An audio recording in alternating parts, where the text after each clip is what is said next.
Hello दोस्तों, आप सबका फिर से बहुत बहुत स्वागत है मेरे YouTube channel SNV law classes में।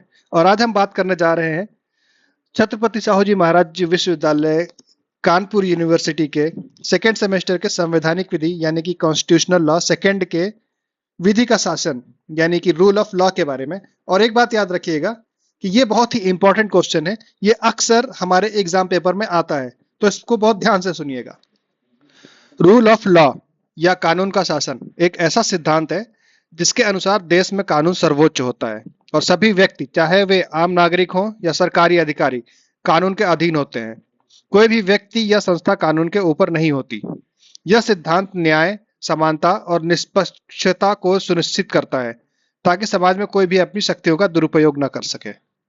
रूल ऑफ लॉ में आगे बढ़ने से पहले आप लोगों का दो लोगों से मिलना बहुत जरूरी है। यह है सर एडवर्ड कोक। विधि के शासन यानी कि रूल ऑफ लॉ की परिकल्पना सबसे पहले इन्होंने ही की थी।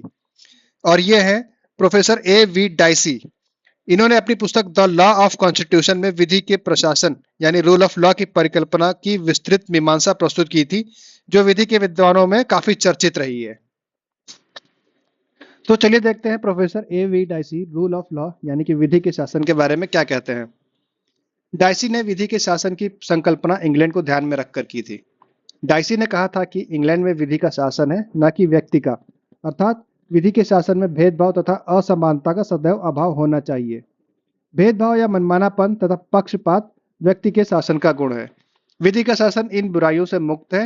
विधि के शासन का वास्तविक अर्थ है कि विवेक की अनुपस्थिति। विधि का शासन मनमानेपन या विवेकाधीन शक्ति का विलोम है। इस परिकल्पना का दूसरा अर्थ है कि किसी भी व्यक्ति को उपयुक्त प्रक्रिया द्वारा स्थापित विधि के अंतर्गत ही विधि के अतिक्रमण के लिए सिर्फ न्यायालय द्वारा ही शारीरिक या सांपत्तिक रूप से दंडित किया जा सकता है, अन्यथा नहीं।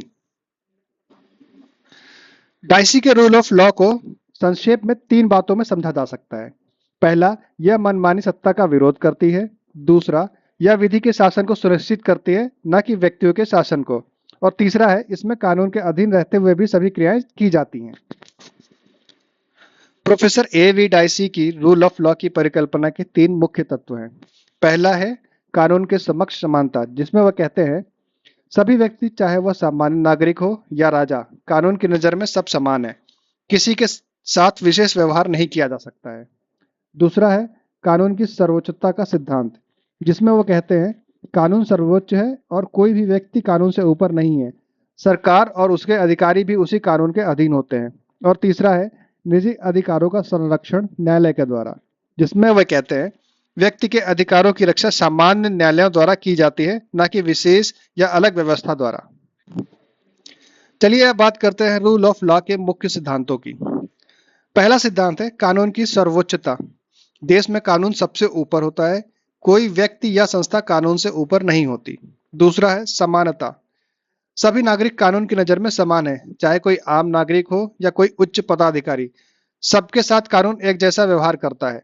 तीसरा है न्यायपालिका की स्वतंत्रता। न्यायालय स्वतंत्र होते हैं और वे निष्पक्ष न्याय देने के लिए स्वतंत्र रूप से कार्य करते हैं। चौथा है कानूनी प्रक्रिया का पालन।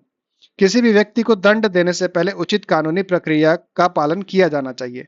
और पांचवा है मनमानी पर रोक। सरकार या कोई अधिकारी अपनी मनमानी नहीं कर सकता। हर कार्य कानून के अनुसार ही होना चाहिए। अपना कीमती समय देने के लिए बहुत बहुत धन्यवाद। दोस्तों, अगर आपको ये लगता है कि मेरी ये वीडियो आपके किसी भी तरीके से काम आई है, आपकी नॉलेज बढ़ी है, तो प्लीज मेरी ये वीडियो अपने दोस्तों तक भी पहुंचाएं और उनको शेयर करें। बहुत बहुत धन्यवाद।